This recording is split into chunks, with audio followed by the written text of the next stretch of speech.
Hello दोस्तों, आज हम आपको वास्तविक संख्याओं के बारे में बताने जा रहे हैं।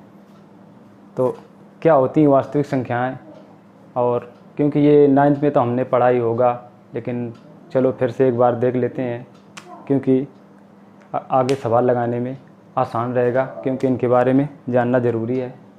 तो वास्तविक संख्याओं में सबसे पहले हमारी बात आती है प्राकृतिक संख्या। प्राकृतिक संख्याएं क्या हैं? हमारी प्राकृतिक संख्या क्या हैं? सबसे पहले बात आती है प्राकृतिक संख्याएं। तो प्राकृतिक संख्याएं क्या हैं हमारी? जो वे संख्याएं जो 1 से शुरू होकर अनंत तक की संख्याओं को हम प्राकृतिक संख्या कहते हैं। जो 1 से शुरू होती हैं वो हमारी प्राकृतिक संख्याएं 1 से 2, 3, 4, 5, 6, 7, 8, ये हमारी प्राकृतिक संख्याएं। वे संख्याएं जो पॉइंट में ना हो वो हमारी प्राकृतिक संख्या है। इसके बाद बात आती है हमारी पूर्ण संख्या। पूर्ण संख्या क्या है? वे संख्याएं जो 0 से शुरू हो, 0 से लेकर के अनंत तक की हमारी जो संख्याएं हैं वो हमारी पूर्ण संख्या है। प्राकृतिक संख्या और पूर्ण संख्या में बस थोड़ा अंतर है। 0 और मिला दो वो पूर्ण संख्याएं बन जाती हैं।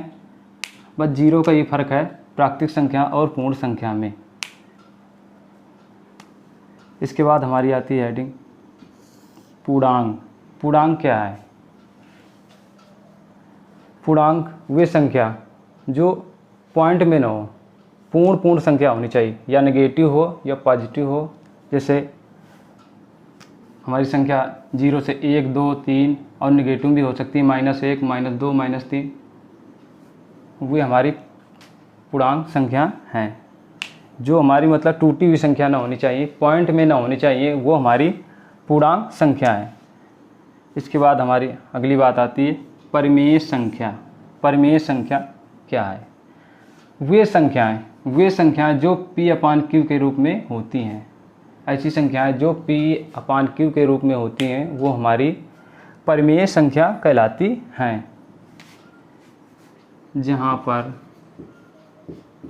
जहाँ Q not equal to 0 हो, जहाँ Q बराबर 0 नहीं हो। इसके बाद हमारे आगे बात आती है अपरिमेय संख्याएं। अपरिमेय संख्याएं वे संख्याएं जो परिमेय नहीं हैं। वे संख्याएं जो परिमेय नहीं हैं वे हमारी अपरिमेय संख्या कहलाती हैं। अब बात आती है हमारी वास्तविक संख्याएं। वास्तविक संख्याएं हमें किन्हें कहते हैं? वास्तविक संख्या परिमेय संख्या और अपरिमेय संख्याओं को मिलाकर ही हमारी वास्तविक संख्याएं हैं। वास्तविक संख्याएं वे जो सारी जितनी भी संख्याएं हैं हमारी वास्तविक संख्याएं ही हैं। भाज्य अभाज्य सारी की सारी वास्तविक संख्याएं। वास्तविक संख्याएं वे संख्याएं परिमेय संख्याएं और अपरिमेय संख्याओं को मिलाकर ही हम वास्तविक संख्या कहते हैं। परिमेय और अपरिमेय संख्याओं को मिलाकर ही हमारी वास्तविक संख्याएं होती हैं। वैसे तो वास्तविक संख्याएं सारी की सारी वास्तविक संख्याएं होती हैं। भाज्य अभाज्य सारी जो संख्याएं हैं वो हमारी वास्तविक संख्याएं ही हैं। अब आगे बात आती है अभाज्य संख्याएं। अभाज्य संख्याएं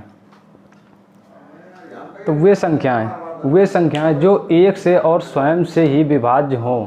वे संख्याएं जो 1 और स्वयं से ही कटें और तीसरी अन्य संख्या से ना कटें वे हमारी अभाज्य संख्याएं कहलाती हैं। जैसे कि हमारी 2, 3, 5, 7, 11 ये ऐसी संख्याएं हैं जो स्वयं से ही कटती हैं। 1 और 2 से ही कटेगी, ये 1 और 3 से ही कटेगी। ये सारी संख्याएं जो हैं स्वयं से ही अभाज्य संख्याएं। वे संख्याएं जो 1 से और स्वयं से ही विभाज्य हो। ऐसी संख्याएं जो 1 से और स्वयं से ही कटे वे हमारी अभाज्य संख्याएं कहलाती हैं। जो स्वयं के अलावा और किसी से भी विभाज्य ना हो, स्वयं के अलावा किसी से भी ना कटे, वैसे 1 से तो सभी कट रही संख्याएं। जो स्वयं से ही कटे और किसी अन्य संख्या से ना कटे हुए अभाज्य संख्याएं होती हैं। जैसे कि हमारी 2, 1 और 2 से ही कटेगी, 3, 1 और 3 से ही कटेगी। वे ऐसी संख्याएं जो स्वयं से ही कटें वे हमारी अभाज्य संख्याएं कहलाती हैं। अब आती है भाज्य संख्याएं। भाज्य संख्याएं वे संख्याएं जो अभाज्य नहीं हैं, भाज्य संख्याएं कहलाती हैं। वे संख्याएं जो अभाज्य नहीं हैं वे हमारी भाज्य संख्याएं कहलाती हैं। नहीं है, जैसे कि 4 हमारी 1 से भी कटेगी, 2 से भी कटेगी और 4 से भी कटेगी। 6 1 से, 2 से, 3 से और 6 से। ऐसी संख्याएं वे संख्याएं जो 1 से और स्वयं से और किसी अन्य संख्या से भी कटे वे हमारी भाज्य संख्याएं कहलाती हैं। तो अब आगे बात करते हैं हम यूक्लिड विभाजन एल्गोरिथम। यूक्लिड विभाजन एल्गोरिथम क्या है, पहले इसके बारे में जान लेते हैं हम। तो दिए गए दो धनात्मक पूर्णांकों a और b के लिए ऐसी अद्वितीय पूर्ण संख्याएं q और r विद्यमान हैं।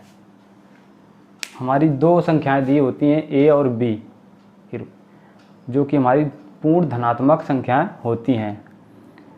तो दिए गए 2 धनात्मक पूर्णांकों a और b के लिए ऐसी अद्वितीय पूर्ण संख्याएं q और r विद्यमान हैं। जैसा कि 2 संख्याएं हमारी दी होती हैं तो उसमें होता क्या है, छोटी संख्या से बड़ी संख्या में भाग देते हैं। जैसे कि हमारे a greater than b, a हमारा जो है b से बड़ा है, तो क्या होता है a में b का भाग देते हैं। जब a में हम b का जब भाग देंगे तो हमारा जो भागफल होगा वो q आएगा और रिमाइंडर शेषफल हमारा r बचेगा। तो क्या हो जाता है, a बराबर bq प्लस r यूक्लिड विभाजन एल्गोरिथम का सूत्र है। जैसा कि कोई एग्जांपल ले लेते हैं।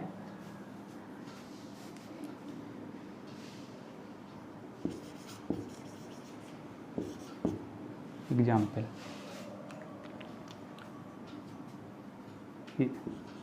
3 17 3 और 17 का HCF। तो क्या होता है, छोटी संख्या को बड़ी संख्या में भाग देते हैं। तो 3 का भाग हम 17 में देंगे तो 30 5 15, 30 5 15, जो जितनी बार जाएगा तो भागफल में लिखेंगे। 30 5 15 घटाया 2 बार, तो रोक दो भैया। 3 का भाग देंगे तो 5 बार जाएगा, 15 आएगा, घटाए तो 2 बार का। अब इसमें हमारा क्या है, ये हमारा a है, नहीं सॉरी, ये हमारा b है और ये हमारा a है और ये q है और ये r है। तो क्या होगा, हम इस फार्मूले में देखते हैं। 17 बराबर 3 गुणे 5 प्लस 2, ये हमारे विभाजन एल्गोरिथम है। अब बात आती है इसकी। तो 0 जो हमारा है, जो r से बराबर भी होना चाहिए, हो जाता है और बड़ा भी होता है। और जो हमारा क्या है, भाजक b, ये हमेशा r से बड़ा होता है, क्योंकि जो हमारा शेषफल भाजक से हमेशा छोटा होता है। क्योंकि अगर बड़ा आएगा तो एक बार और भाग चला जाएगा, इस वजह से हमारा भाजक है जो शेषफल से हमेशा बड़ा होता है। तो एग्जाम्पल में कोई एग्जाम्पल ले लेते हैं। 135 और 225 का एचसीएफ ज्ञात कीजिए।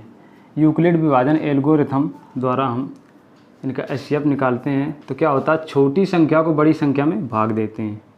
छोटी संख्या का 135 भागे 225, तो 135 का जब भाग 225 में देंगे एक बार जाएगा,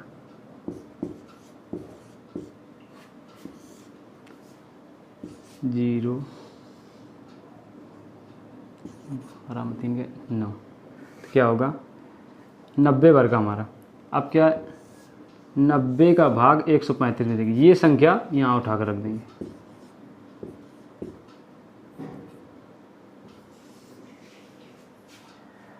भाग देंगे, लमसम एक बार जा रहा है, 90 कम 90, 5 4 45 बार का हमारा। अब 45 का भाग फिर से हम 90 में देंगे, 45 दूना 90, शेषफल हमारा 0 आ गया। यूक्लिड विभाजन एल्गोरिथम में जब हम भाग देते हैं, जब लास्ट में संख्या हमारे क्या शेषफल 0 आ जाए, तो जो लास्ट में हमारा भाजक होता है वो हमारा एचसीएफ होता है, HCF।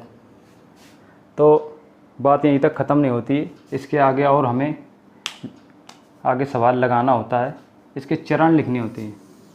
चरण क्या होता है, हम जब तक भाग देते हैं जब तक हमारा रिमाइंडर 0 नहीं आता है, और लास्ट में जो संख्या आती है वो हमारा एचसीएफ होता है। तो चरण में क्या लिखेंगे, चरण, पहला चरण, पहला चरण इतने में देखते हैं, 225 बराबर 135 गुणा 1, 135 गुणा 1 प्लस 90, ये पहला चरण हुआ हमारा। अब आगे आती बात दूसरे चरण की।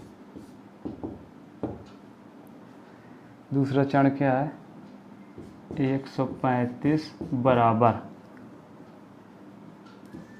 90 गुणा 1 प्लस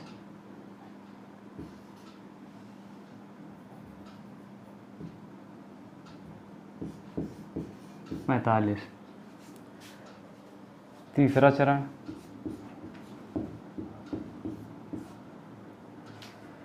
90 बराबर 45 गुणा 2 प्लस 0। जब हमारा 0 आ जाए तो हमारा एचसीएफ ज्ञात हो जाता है। तो अतः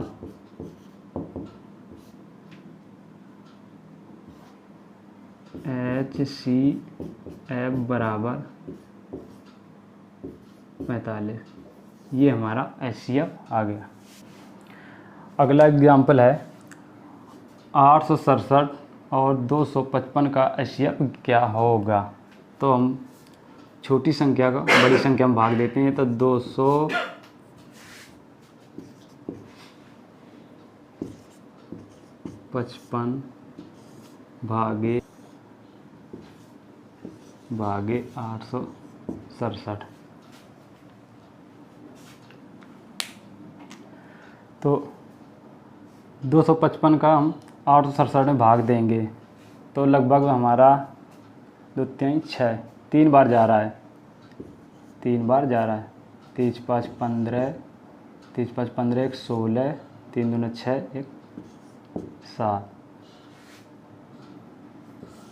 घटाया 2 0 1, 102 बार का हमारा। अब 102 का भाग 255 में देंगे तो लगभग 2 बार जा रहा है। तो 2 दूना 4 0, 2 1 2, 5 में 4 गई 1, 5, 51 बचा। अब 51 का भाग 102 में देंगे तो 2 बार जा रहा है, जाएगा 102। रिमाइंडर हमारा 0 आ गया। हमारा HCF आ गया 51, HCF। तो चरण हमारे आ जाएंगे,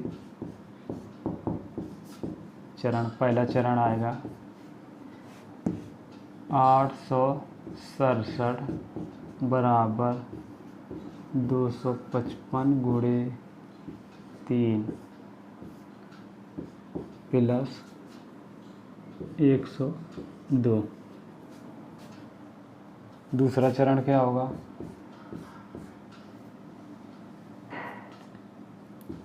255 बराबर 102 गुणे 2 प्लस 51। तीसरा चरण क्या होगा, 102 बराबर 51 गुणे 2 प्लस 0। हमारा रिमाइंडर 0 आ गया। तो अतः HCF हमारा होगा 51। ये हमारा HCF आ गया। दोस्तों, आज की वीडियो कैसी लगी? तो दोस्तों, इस वीडियो को लाइक और सब्सक्राइब ज़रूर करें और शेयर